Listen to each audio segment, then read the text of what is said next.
ना टीवी पकड़ ले फिर अच्छा हो जाएगा, तो वो क्या बोला, अरे मतलब क्या कुछ ही बोलता है। आज उनको इस बात का एहसास होता है कि अमित जी ने आज से 15 साल पहले जो बोला था वो सही है। नहीं यार, आज के टाइम में टीवी इतना बड़ा हो गया यार। मैं कहाँ था, यूएसए में था यार, मैं वहाँ पे। वो आपकी डरबन फॉलो करते हैं, वो आपकी डरबन की परफॉर्मेंस देख लीजिए। हाँ, जो आपने किया था साउथ अफ्रीका में था, वहाँ पे टीवी का रीच जो है ना बहुत बड़ा है। और आज के अलग अलग देशों में ना डब हो गया, ग्लैमराइज हो गया। हाँ, डब होके चल रहा है। अफ्रीका में इंग्लिश में डब होके शो चल रहे हैं, रशिया में उनकी लैंग्वेज में चल रहा है, यूएसए में इंग्लिश में डब होके चल रहा है। हर कॉर्नर पे आप जाओ टीवी बहुत बड़ा हो गया, सुपर हो गया, फैंटास्टिक। कल हम रेड कार्पेट पे गए थे तो वहाँ पे इंडोनेशिया की मीडिया आई थी। मैं बोला भाई आप यहाँ से कोई पहचानेगा, आप इंडोनेशिया? बोले भाई पूछो मत, बहुत बड़ा बज़ है। मतलब हमें जो टीआरपी हम इनको लेके जाएंगे ना, वो हमारे कंट्री में हमारे लोग को नहीं देखेंगे, क्योंकि वहाँ पे इंडियन बोलते बहुत ज़्यादा, तो ये देखते हैं हमें टीआरपी बहुत मिलती है, बहुत कुछ। और उनको एक छोटी सी जगह दी थी कि आप हमारे ऐसा भी तो है, इतनी रहो, आपको बाइक मिलती है तो लो, नहीं मिलती तो लो, आपको शॉर्ट्स लो।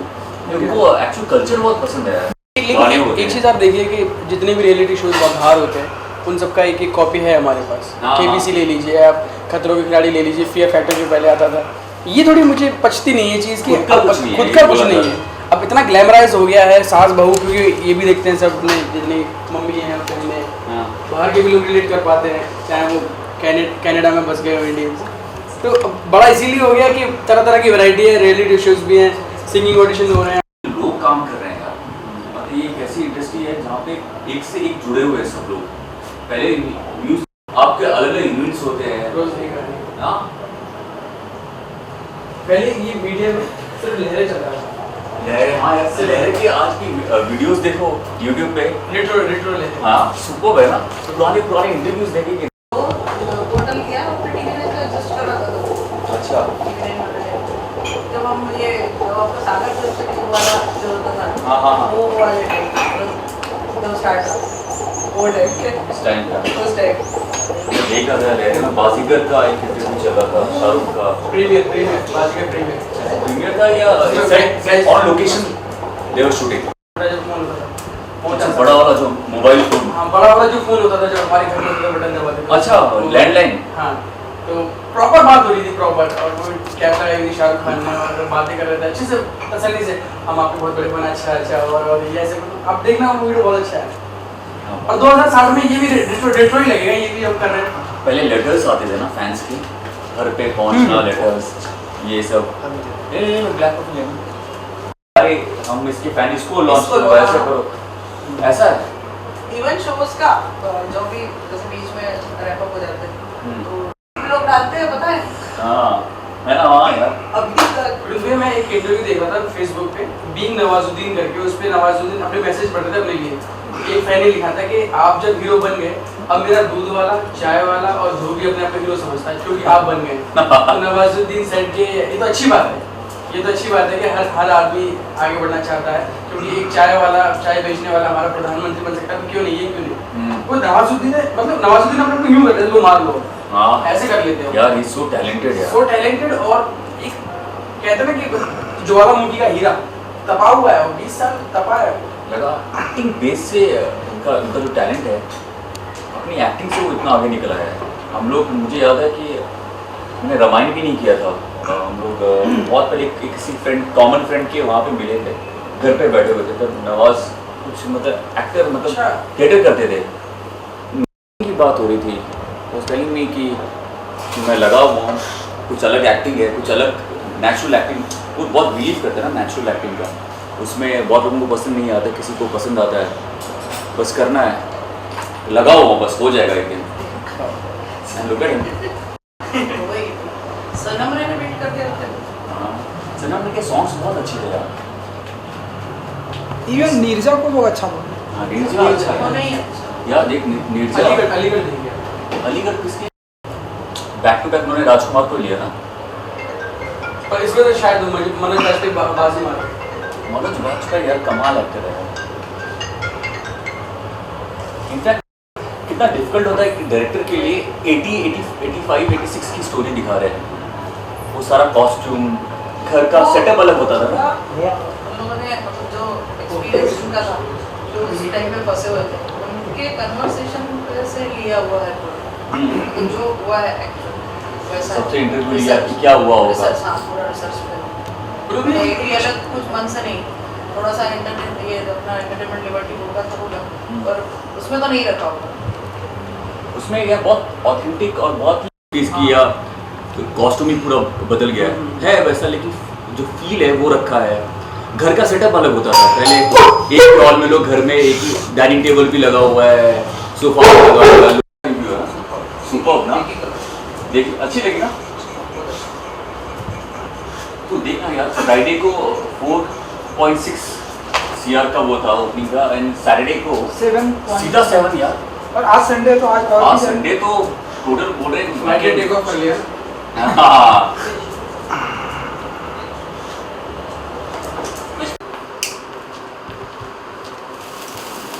ओ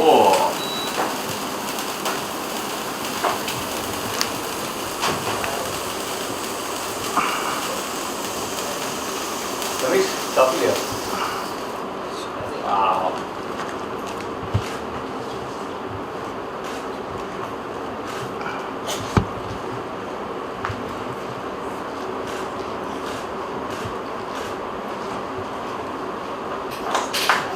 हाँ गाओ सब लोग। Happy birthday to you. Happy birthday to you. Happy birthday to you. Happy birthday to you. Happy birthday. आ जाओ भाई, एवरीबॉडी। एक ऐसा कैमरा पर टीवी बनाने लगी कैमरा में ऐसा से। हाँ बिल्कुल एकदम एक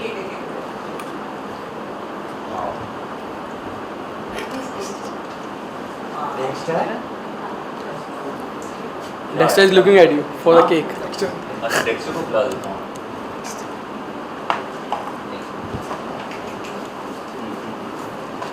अरे ये राइस केक हाँ मतलब ऑफ कोर्स लेकिन देना नहीं इतना ज़्यादा नहीं देना चाहिए। हो गया डन, डेक्स्टर हो गया, ओके। जन्मदिन की बहुत बहुत शुभकामनाएं। Thank you dear. जानना चाहेंगे आपसे कितने साल के हो गए आप? कितने साल का ये बड़ा खतरनाक आपने पूछ लिया है, कोई बता। हाँ नहीं, अभी बस मैं 18-19 साल का हुआ हूँ। हाँ हमेशा मैं जवान फील करता हूँ। तो इतने सारे आपने बर्थडे सेलिब्रेट किए, कौन सा बर्थडे आपका स्पेशल बहुत रहा जो आपको अभी भी याद आता है? कोई बचपन का है आपका, कोई ऐसी मेमोरीज जो आप शेयर करना चाहें हम लोगों से? यार हमेशा बर्थडे जो है वो स्पेशल होता है, हर साल लगता है, लेकिन हर साल लगता है कि इससे अच्छा क्या हो सकता है, लेकिन अगर नेक्स्ट ईयर जो है वो तब लगता है कि यार ये ज़्यादा अच्छा है। कहना बड़ा मुश्किल है कि कौन सा सबसे बेस्ट रहा होगा, लेकिन मुझे लगता है कि मेरे घर वाले जो फ्रेंड्स जो प्लानिंग करते हैं वो बेचारे बहुत प्लानिंग के साथ प्लान करते हैं कि मुझे सरप्राइज़ दे पाएँ, लेकिन वो होता नहीं, क्योंकि मुझे मालूम चल जाता है कि वो लोग क्या प्लान करने वाले हैं और मुझे एक्टिंग करनी पड़ती कि ओह अच्छा तो या वेल हर साल मेरे लिए स्पेशल है। क्योंकि आपको इतने सारे तोहफे मिले होंगे और आप देते भी होंगे, तो क्या पसंद करते हैं, तोहफे लेना या देना? वेल गिफ्ट्स मुझे लेना ज़्यादा पसंद है। तो कोई ऐसा गिफ्ट जो आपको हमेशा आपकी मेमोरीज में रहता है, यार वो मुझे पेंसिल मिली थी या मुझे रबर मिली थी या इतना बड़ा अवार्ड मिला था मेरी किसी फिल्म के या किसी उसके लिए, आपकी वाइफ से कोई ऐसा गिफ्ट मिला हो या पेरेंट्स से मिला हो जो आपको बेहद अभी भी आपके दिल के करीब है और वो आपने अभी भी संभाल के रखा हुआ है?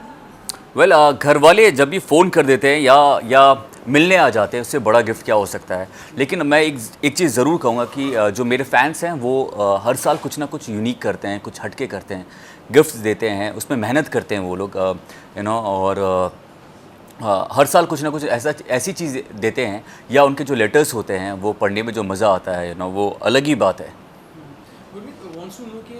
इतने सालों से आप तरह से आप सरप्राइजेस लेते हैं, तो कोई आपके दिमाग में कोई चीज़ चल रही है कि यार मुझे ऐसा बर्थडे आप एक दिन ऐसा मनाना है मुझे, या फिर कुछ भी बहुत यूनिक जो आप ही क्रिएट कर पाए, ऐसा कुछ है क्या? जैसे कोई भी आने वाले टाइम में कोई अपने एक आइडियल बर्थडे कि एक वो शख्स मेरे साथ रहे और मैं उसके साथ रहूं और वो आई मीन आप उनको मिस करते हैं कुछ ऐसा, या फिर आपने कुछ ऐसी प्लानिंग की हो कि यार अभी तो कुछ मेरा ये करियर है, आगे मैं कुछ ऐसा आप मैं जिस इनकी तरह होना चाहता हूँ, ऐसा कुछ बोल रहे हैं? नहीं कोई अब जैसे दो क्वेश्चन है मेरे। एक तो ये है कि कोई एक ऐसे आपके फैमिली मेंबर या फिर कोई भी आपके फ्रेंड जिनको आप मिस करते हैं अपने ही बर्थडे कि वो आपके साथ होते काश, जिनको आप नहीं पा पाते हैं या फिर फ़ोन पे ही सिर्फ बात होती है, अपार्ट फ्रॉम योर पेरेंट्स मम डैड के अलावा कोई और ऐसे फ्रेंड? वेल बहुत ऐसे लोग हैं जो मैं चाहता हूँ कि हमेशा स्पेशल डे में साथ में रहें। मेरे डैड अभी रिटायर हो गए हैं, आर्मी में थे और अभी भी आर्मी को सर्व कर रहे हैं वो, तो वो बहुत बिज़ी रहते हैं आज भी। और मैं उनको हमेशा बचपन से मैं देखता आया हूँ कि आर्मी ड्रेस में उनको मैंने देखा है। और मैं डैड को हमेशा बोलता हूँ कि डैड जितने आप आर्मी वाले नहीं उतना मैं हूँ, क्योंकि मैं तो आर्मी हॉस्पिटल में पैदा हुआ हूँ। तो मैंने हमेशा उनसे बहुत कुछ सीखा है। जब भी कोई स्पेशल डे होता है, अगर मेरे डैड मेरे साथ नहीं होते हैं तो मुझे बहुत अजीब लगता है और मन ही मन में कहीं ना कहीं मैं उनसे आशीर्वाद लेता रहता हूँ। मैंने सीखा है कि हार्ड वर्क क्या होता है। अगर मेरे डैड हमेशा बोलते हैं कि ज़िंदगी में ऐसी कोई चीज़ नहीं है जो आप पा नहीं सकते, आपको हार्ड वर्क करना, आपके हाथ में जो है वो हार्ड वर्क है, तो आप हार्ड वर्क करो, आपके पास सब कुछ आ जाएगा।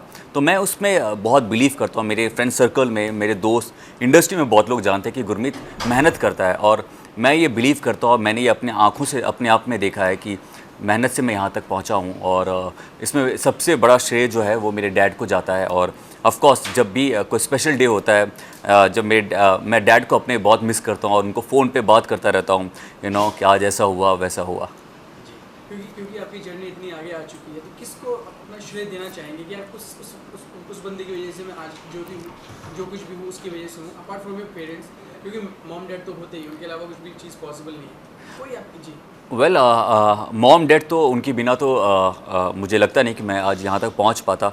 लेकिन सबसे बड़ा श्रेय जो है वो मेरी वाइफ देबीना का मैं ज़रूर उनका नाम लेना चाहूँगा, क्योंकि जब मैं उनसे मिला था मैं 18 साल का था और हम दोनों बच्चे थे, और हमने तभी शादी कर ली थी, 18 साल के थे, और हमने छुप के शादी कर ली थी मंदिर में दोस्तों के साथ मिलके, घर वालों को भी बताया नहीं था। एंड देवी, एक लड़का शादी कर सकता है लेकिन एक लड़की के लिए उसके घर वालों को मनाना, एक लड़का उससे शादी करना चाहेंगे जो आगे जाके कोई प्रॉब्लम ना हो।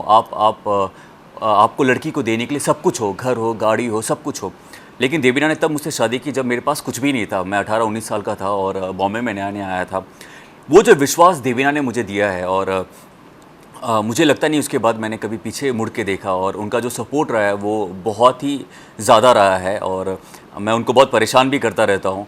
लेकिन मुझे लगता है कि अगर देवीना मेरे साथ नहीं होती तो मैं यहाँ तक पहुँच ही नहीं पाता, क्योंकि उस मोड़ पे मेरे फ्रेंड सर्कल में 8-10 लोग थे जो एक्टर बनना चाहते थे, और आज के टाइम में वो बहुत दुख होता है कि सब लोग वापस चले गए, और मैं लगा रहा, मैं करता रहा, और उसके पीछे मुझे लगता है देबीना ने मुझे बहुत मोटिवेट किया।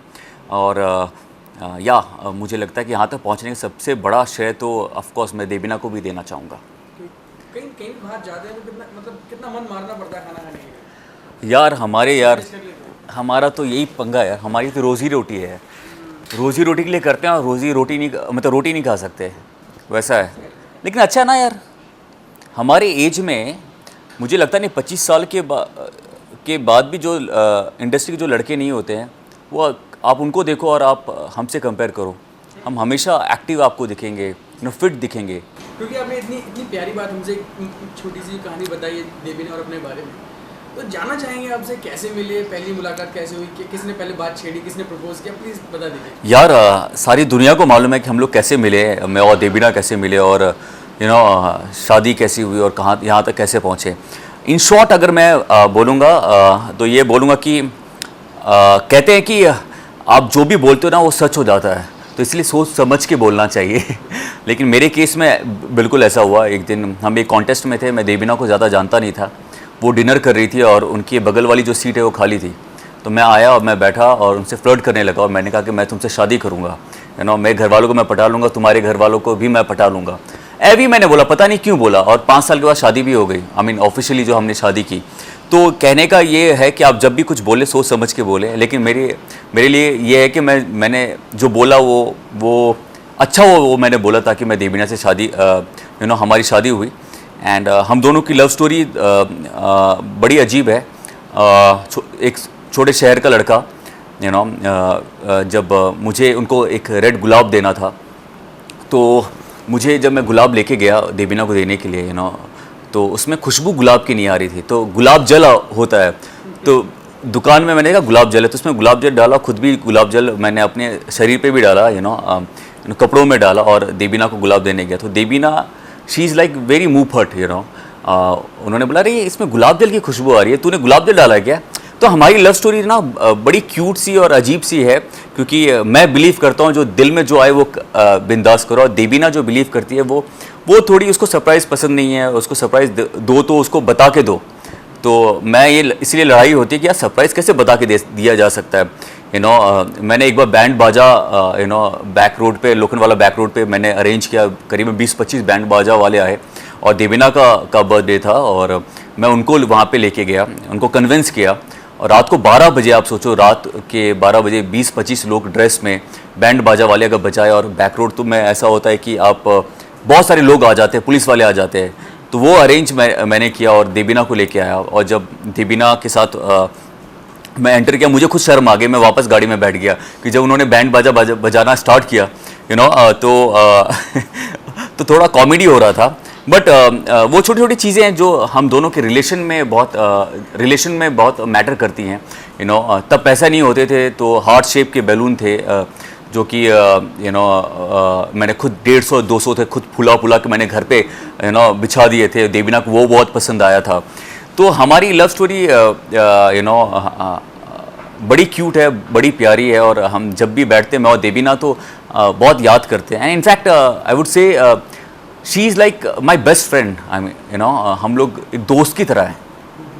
तो ये तो आपने प्यार की बात बताई, कभी झगड़ते भी हैं कुछ सीरियस मुद्दों पे, जैसे आपने कुछ शेयर किया या आपने अपना कोई परसेप्शन रखा कि मेरा ये पॉइंट ऑफ व्यू है, तो कितना झगड़ती हैं वो, और लड़ाई होने के बाद पहले मनाता कौन है? झगड़ते तो हम बहुत ज़्यादा है, हम छोटी छोटी बातों पे भी बहुत लड़ते हैं। हमारे सब लोग बोलते हैं यार ये लोग तुम लोग छोटी छोटी बातों पे क्यों लड़ लेते हो लेकिन हमारा ये कहना है कि प्यार वहीं होता है जहाँ पे लड़ाई होती है और छोटी छोटी बातों पे लड़ते हैं। और लेकिन हमारा एक फॉर्मूला है, हम जो लड़ते हैं उसको लंबा नहीं खींचते। ऐसे नहीं कि 3-4 दिन बातें नहीं करेंगे, हमें मालूम है यार हम जाएंगे काम में तो बात तो करनी है, हम उसी टाइम सॉल्व करते हैं 1-2 घंटे के अंदर, और एक दूसरे को हक करते हैं, किस करते हैं और सब कुछ सॉल्व कर देते हैं। हम लड़ाई लंबी देर तक नहीं रखते, चाहे कितनी भी बड़ी लड़ाई क्यों ना हो। ये मैं सारे लोगों को भी, सारी जनता को भी यही बोलूँगा कि लड़ाई जितनी भी हो, मियाँ बीवी में लड़ाई ज़रूर होती है, लेकिन उस लड़ाई को लंबा ना खींचे, उसी टाइम आप सॉल्व करो, लड़ो, सॉल्व करो, और ताकि नेक्स्ट डे आप एक नए दिन की तरह स्टार्ट करें। क्योंकि गुरमीत ये इतनी बड़ी इंडस्ट्री है, उतना ग्लैमर है यहाँ पर, आपका किसी से भी लिंकअप कभी रहा नहीं है और आप कभी भी किसी बड़ी कंट्रोवर्सी में नहीं आए, तो कैसे मैनेज कर पाते हैं आप? क्योंकि दिखने में आप एक सुपरस्टार ही लगते हैं और आप इतनी बेहतर फिल्में कर रहे हैं, इतना अच्छा करियर है आपका, तो ये कैसे मैनेज कर पाया कि आपने ये कंट्रोवर्सी से आप कैसे बचते रहे? वेल बस आपको ये ख्याल रखना होता है कि आपकी वो कंट्रोवर्सी बाहर ना आ जाए तो आप बचे रहेगा। होती है नहीं अरे पागल, मैं तो मर जाऊंगा अगर ऐसा। वेल यार सबसे अच्छी बात है कि देवीना इंडस्ट्री की है और उसको भी मालूम है कि इंडस्ट्री में काम कैसे करते हैं। कभी कभी क्या होता है जब वाइफ इंडस्ट्री की नहीं होती है तो थोड़ा समझने में मुश्किल होता है, क्योंकि आप खुद जब आप सेट पे शूट करते हो तो आपको माहौल वैसा नहीं होता है, वो वही लोग समझ सकते हैं जो इंडस्ट्री के हैं। तो देवीना समझदार है और उसको मालूम है कि शूटिंग ये एक शूटिंग है और आप शूटिंग के लिए बाहर जा रहे हो, शूटिंग कर रहे हो किसी हीरोइन के साथ, तो डेफिनेटली। और ऊपर से मेरा नेचर जो है ना, वो मैं बहुत ही शरीफ लड़का हूँ। बचपन में छोटे से बच्चे थे, शरारती थे या थोड़ा गुमसुम रहते थे? अरे बचपन में बहुत ही शरारती था और घर वाले परेशान थे, पड़ोसी परेशान थे, कॉलोनी के जितने भी लोग थे वो परेशान थे। जहाँ से मैं गुजरता था सब लोग छुप जाते थे। एक्चुअली ऐसा होता था क्योंकि मैं बहुत ही बदमाश था। लड़ाई झगड़ों में हमारी गैंग हुआ करती थी, हम मिल के लड़ने जाते थे, मस्ती करते थे, तो बहुत ही बदमाश था मैं। लेकिन बॉम्बे आके पता नहीं क्यों इतना शरीफ हो गया मैं। जानना चाहेंगे कितने भाई बहन हैं आप, क्या बैकग्राउंड रहा आपके पेरेंट्स का, कैसी फैमिली से आए? Well I am from Patna और छोटा सा गांव है बिहार में, भागलपुर शहर है लेकिन उसके वहाँ पे एक गांव है जहरमपुर, एक छोटा सा गांव है, वहाँ के हम लोग रहने वाले हैं। एंड मेरे डैड आर्मी में थे और इसलिए डैड ने हमेशा मुझे बाहर रखा और बाहर पढ़ाई करवाई और उनके साथ ही पोस्टिंग होती रही। तो डैड के साथ साथ मैं भी एक आर्मी वाला बन गया क्योंकि आर्मी हॉस्पिटल में मैं पैदा हुआ और आर्मी स्कूल में मैंने पढ़ाई की है, यू नो। और मेरा एक बड़ा भाई है जो कि डॉक्टर है, 1 साल का बड़ा है, कमीना है क्योंकि दोस्त है, दोस्त की तरह रहते हैं। मैंने उसको बहुत बचपन में मारा है, जब उसने भी मुझे बहुत मारा। हम दोनों बहुत लड़ते थे और यू नो भाई कम दोस्त ज़्यादा है। डॉक्टर बन गया वो, कुछ भी होता है तो मैं उसको फ़ोन करता हूँ, वो इलाज करता है फ़ोन पे ही। और बहुत प्यारी फैमिली है, मॉम डैड का बहुत सपोर्ट रहा है इस इंडस्ट्री में आने के लिए, यू नो। एक डैड जो आर्मी वाले हैं उनको मनाना कि मैं बॉम्बे आना चाहता हूँ और एक्टर बनना चाहता हूँ is very difficult, you know. और उनको मना पाना और अपने सपनों को सच कर पाना बड़ा मुश्किल था, यू नो। एंड फाइनली मेरे ज़िद के सामने वो हार गए और उन्होंने कहा कि तुझे बॉम्बे जाना चाहिए और उन्होंने मुझे यहाँ पे भेजा। तो शुरुआत जो है मेरे डैड मेरे पेरेंट्स का बहुत बड़ा हाथ है। क्योंकि आपने बताया आपके डैड आर्मी में थे और भैया ने आपके डॉक्टर बनने का सपना देखा और डॉक्टर हैं भी, तो आपने कैसे समझा कि आप एक एक्टर बन सकते हैं? कैसे मन में ये ख्याल आया, कौन सा एक्टर देखा, किसने इंस्पायर किया और कब ये कहानी दिमाग में चली चलो यार ये डू समथिंग डिफरेंट, कुछ शेयर करना चाहिए? यार मुझे एक ही कहानी याद है कि मैं क्लास 1 में था और टीचर ने सबसे बच्चों से पूछा कि बड़े होके क्या बनोगे, तो सब लोग बोल रहे थे डॉक्टर, इंजीनियर, और मैं बेंच पे खड़ा हुआ और मैंने कहा कि मैं हीरो बनना चाहता हूँ। तो सब लोग, मुझे आज भी याद है, मैं आसाम में था और सब लोग हंसने लगे, लेकिन वो दिल से कही हुई बात थी, मुझे एक्टर बनना था। आई डोंट नो कि वो कब मेरे दिमाग में वो बात आई कि मुझे क्यों बनना है, किस लिए बनना है, कुछ आइडिया नहीं था। लेकिन जब वो मैंने बात कही तो शुरुआत तभी से हो गई थी, यू नो। ड्रामा जब भी कुछ एक्टिंग को लेकर कुछ होता था तब मैं पार्टिसिपेट करता था, स्पोर्ट्स में, एक्शन में, डांस में मैं हमेशा कुछ ना कुछ सीख रहा होता था और ख़ुद की तैयारी कर रहा होता था।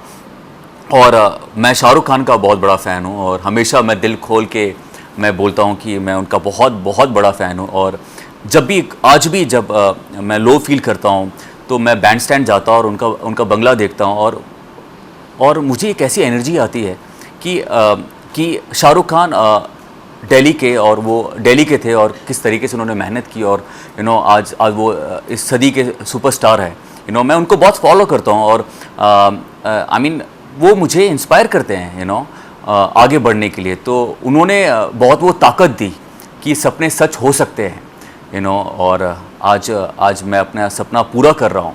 यस। कभी आप उनसे मिले भी? ऑफ कोर्स मैं उनसे मिला हूँ और जाहिर किया है मैंने अपना प्यार उनकी तरफ से। और बहुत ही डाउन टू अर्थ और बहुत ही अच्छे इंसान हैं। And you know of course जब भी मौका मिलता है मैं उनसे ज़रूर मिलना चाहता हूँ।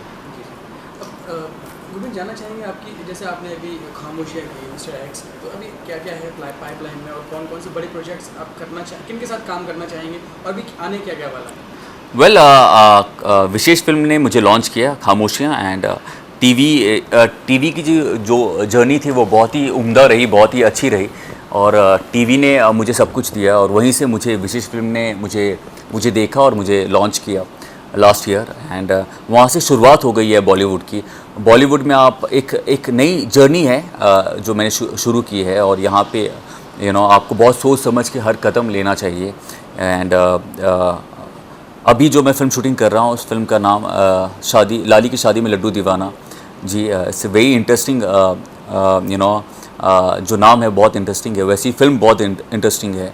उसमें मैं एक प्रिंस, मॉडर्न प्रिंस प्ले कर रहा हूँ। एंड जो टीवी में जो ऑडियंस है, जो जनता मुझे देखना पसंद करती है, वो मैं वहाँ पे किरदार प्ले कर रहा हूँ। I can't talk about you know अपनी मूवी के बारे में ज़्यादा बात नहीं कर सकता, लेकिन इतना ज़रूर कहूँगा कि बहुत ही इंटरेस्टिंग सब्जेक्ट है और लोगों को मज़ा आएगा। उसकी शूटिंग चल रही है, शूटिंग ऑलमोस्ट हो गई है, हमें कुछ पैच वर्क शूट करना है।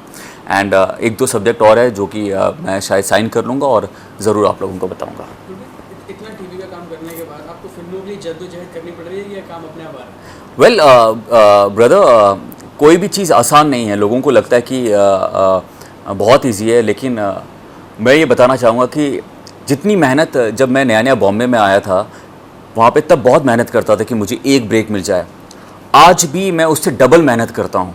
इनफैक्ट मुझे लगता है मैं डबल क्या मैं मैं उस टाइम अगर जब मैं नया आया था कुछ पिक्चर्स में मैं हर प्रोडक्शन हाउस में जाता था, बोलता था मुझे ब्रेक चाहिए। आज के टाइम में जब आप टीवी भी कर चुके हैं लेकिन आप में वो मेहनत वो लगाव जो वो हमेशा रहना चाहिए। तो आज भी मैं उससे डबल मेहनत कर रहा हूँ। चलिए wish you all the best. मन नहीं कर रहा है आपसे इस कन्वर्सेशन में खत्म करने के लिए, लेकिन आपको एक पर्सनल टाइम और thank you dear, thank you very much, thank you. सारे सवालों का इतने बड़े प्यार से और बहुत ही अच्छे से आंसर दिया। Thank you brother, thank you.